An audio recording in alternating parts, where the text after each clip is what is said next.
Hi, Josh Barker with Josh Barker Real Estate. Thank you for checking out our market update for the month of May 2022. This month, let's go ahead and kick off the sales report here for the Shasta County Multiple Listing Service. Now, what this report does is it actually breaks down transactional data by price range, and it can compare year over year. The information is provided by our local multiple listing service. So the first one that we're going to look at is our sold report for the month of April. I'll circle this for you in red. There was 267 properties that closed escrow last month in the month of April. Now, if you go back 1 year ago, it was 307 that closed in the month of April. So you can see that our sales volumes have went down by approximately 13% year over year. Now, a big part of that is what we're expecting is because interest rates are moving up. It's having a diminishing impact on people to purchase in the lower end. So some folks are falling off of the purchasing side of the transactions now. And we also have fewer people that are moving related to the pandemic. And so we're starting to see those sales volumes go back to what we consider to be more of a traditional sales volume. Now, I'm going to put another slide up now, and this is our actual active listings report.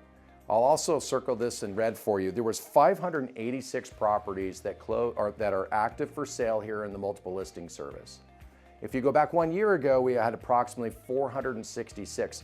So our inventories are up by 25% year over year. So to sum this up, we have sales that are down by 13%, and we have inventories that have grown by approximately 25%.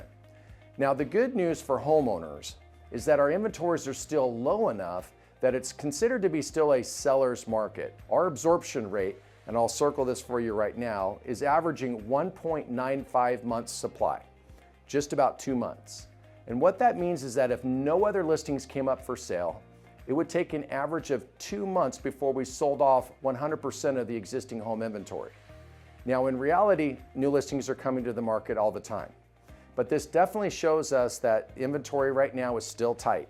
For a buyer's market to be created, you're looking at about 6 months or more supply. For a neutral market, you're looking at about 4 or 5 months supply. And then anything less than a 3 month supply is what we consider to be a seller's market. Right now, 2 months supply of homes, we're still in that seller's market side of the category. The next thing to talk about is just interest rates. Interest rates, as many of you already know, have gone up quite a bit since fall of last year.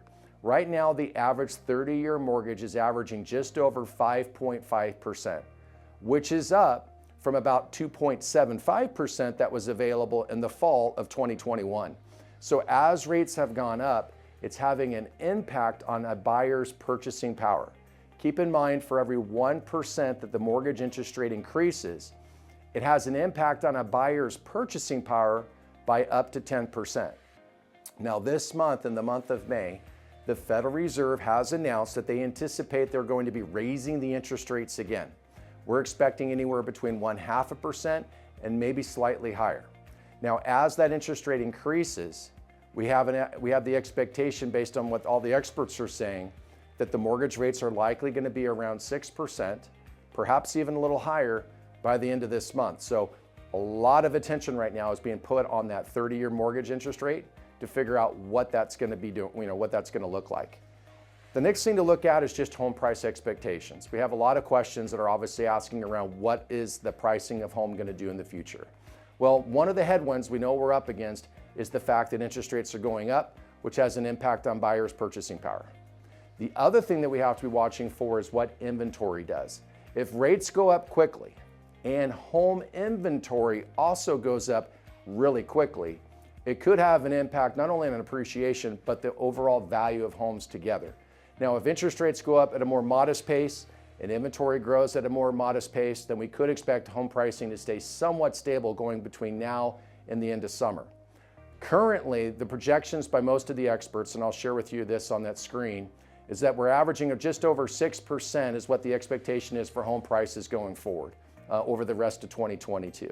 Whether that takes place or not will have a whole lot to do with what interest rates are doing and what home inventory is doing. So in any case, if you have any other questions regarding the market here in Shasta County, just know we're always here to help. I want to thank you again for taking your time with us today. Make it a great day.